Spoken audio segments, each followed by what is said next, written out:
Star Wars has entered year number 10. 10 years of Disney acquiring this from the franchise created by George Lucas. Let's grade and sort of judge what they've been able to accomplish. The sequel trilogy. Force Awakens, December 18th. I liked it. It was cool. A lot of opportunity and optimism. There was potential. And then The Last Jedi happened, and I go, ugh, bruh, did I not like a Star Wars movie? Yeah, it's all your fault too, buddy. Rise of Skywalker happens. I don't much blame it, but I'm on a downer, you know. Rise of Skywalker didn't like they killed the main villain in this video, in this movie. So how am I really gonna blame anything on this guys? It was trash. This was trash. This was then made trash retroactively. So I'm not a fan of these three. However, and then there's the Rogue One movie, which was cool. Rogue One happens, and then you can kind of pop into Star Wars Episode 4: A New Hope, or like nerds say, Star Wars, and it's seamless. Cool movie, good for what it's worth. My favorite of this entire generation. Did not watch the Solo movie. No interest in watching Solo. Like I really didn't watch it. I actually don't know anything. Like there's no clip that I've seen. The Kessel Run, I really avoided it. We got the Clone Wars. That was season 7. Fantastic stuff from the Clone Wars. Actually would have forgotten about it if it wasn't listed right below here.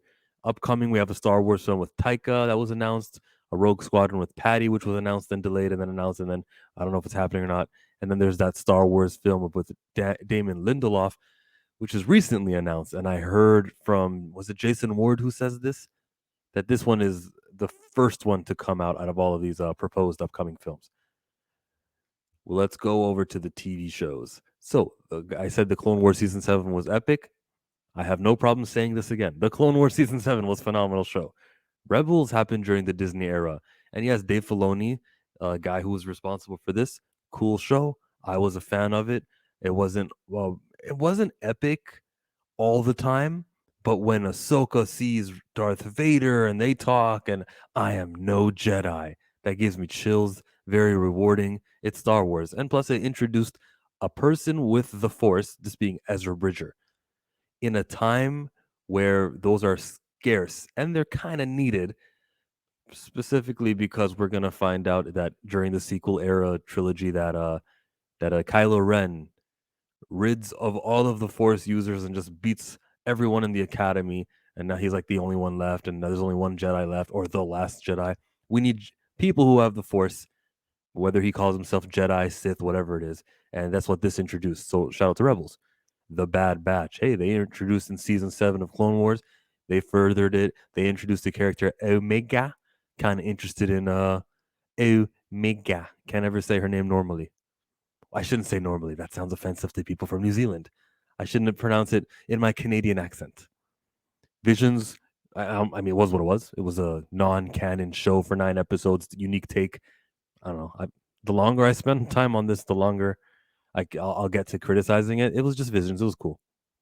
Tales of the Jedi. I have to watch this. Everyone says it's great.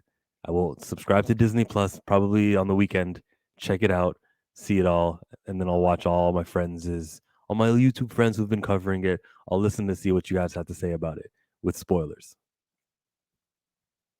I hear it's great though, and I hear Dave Filoni's awesome. Let's go to the live action. The live action series. Did I skip that? I might have. I cannot find the live action series. How about I do this? List of television Star Wars series. Found it. Here, Mandalorian. We couldn't wait to get to this, saving the best for last. This thing began in 2019 when all hope was gone. I remember that there was trailers for the Star Wars Episode 9 movie. Oh, it's called Rise of Skywalker. Man, this is going to stink. And then this guy just sort of snuck up on us. We got Grogu, and everyone was calling him Baby Yoda. And I'm like, no, don't call him that because he's going to have a name, and we don't want to be attached to Baby Yoda. Let's call him Grogu or whatever the name is going to be. And I call him Grogu, no problems. Season 2, phenomenal. The way that it ended was exquisite. It was tasteful. It was heaven. The Book of Boba Fett followed that, and they kind of undid the episode 8 of Mandalorian, but I still enjoyed this show every week. While every episode was not a banger, some episodes were a little bit dull. I wouldn't even say, I wouldn't call it trash. I wouldn't call it bad. I know trash. I know bad. It's Last Jedi. That stinks on lore. This was Well, all of the Boba Fett stories were all legends anyway, so does it really? Did we really need? Did it disservice his canon character? If you're a fan of Boba Fett, I completely understand why you feel the way you feel. I was okay with it. I'm still not calling it a great show. Of course, Mandalorian was just eons better than this show. Still enjoyable, still liked it, had fun, covered it on the show. I always had a Star Wars burning question stream on my Saturdays. This was a good time. Kenobi, not so much. I don't like how Leia meets Kenobi. I don't feel like there was ever room for that during the first 40 years of this franchise. All of a sudden, oh, that's the case. She never brought that up. We never got that. It just didn't sit with me right. There were other things that didn't sit with me right, like how Vader wouldn't kill what's her name? Was it Reva? The thing with Reva or Reva, she's supposed to be like, okay, I'm done with you, stab, and she survived that. Qui Gon Jinn didn't survive it. Why does she survive it? At least explain that she's not actually the human species. She's got two stomachs. She's something. Obi-Wan Kenobi was a pretty poor show to me. Hello there, and epic moments towards the ending did increase my liking of this show, but it's hard for me to consider this one canon.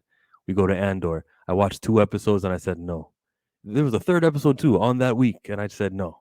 Haven't returned to it yet. When I resub to Disney Plus, I'll probably binge this all in one night, and you'll get my take on it. It's not must see. We know that this character will eventually die because of Rogue One, and it's Andor. What can I say?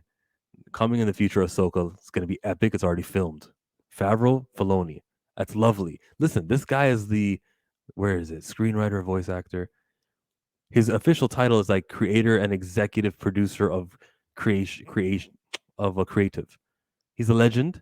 If he's attached to this show, it should be good. So I'm happy that this is in the pipeline. Skeleton Crew, no idea what to expect from it, but because it's got the name John Watts, Christopher Ford, as well as Favreau and Filoni attached to it, and happens during this period of this era, it's delightful. The Acolyte's been announced and filmed. Filming, I should say it's filming. Okay. It happens during the High Republic era. So what can really affect canon and lore? I think Yoda is the only character that's going to be here that's also in the present and in the the Star Wars we're used to, not the present. That's the only thing they can really ruin here. It's just an opportunity to tell stories, not a what did Leslie Hansen create? She created Sleeping with Other People, Bachelorette, Russian Doll. Not familiar with these projects. This is a sleeper. It could surprise me, but in the same way Andor could have surprised me and it didn't. This is not attached to Dave Filoni and Jon Favreau. So whatever this does, this does. I'm not going to hate on it. At the worst, I'll just not watch it, and I'll just how I'm treating Andor right now on my YouTube channel. Same thing. Yeah, it's just Andor. So same with no, it's just Acolyte, or it could be awesome, and I can be like Amanda Stelberg. Give me that. Let me get a tattoo of her on my arm. Like Acolyte could be good. Lando says it's happening, but it's not happening. Yeah, in development, sure. Star Wars is on a positive because of this name here, and because he's in the position he's in. I think everything in the future, maybe not the near future, because these were decided a long time ago. Andor, Ahsoka, Acolyte, Lando, Obi-Wan Kenobi. These were decided a long time ago. But from now on, with this guy helming the hat, the cowboy hat, I'm happy with Star Wars, and I'm optimistic of we're gonna have great things in the galaxy far, far away. I'm Chillmonger, and I'm out.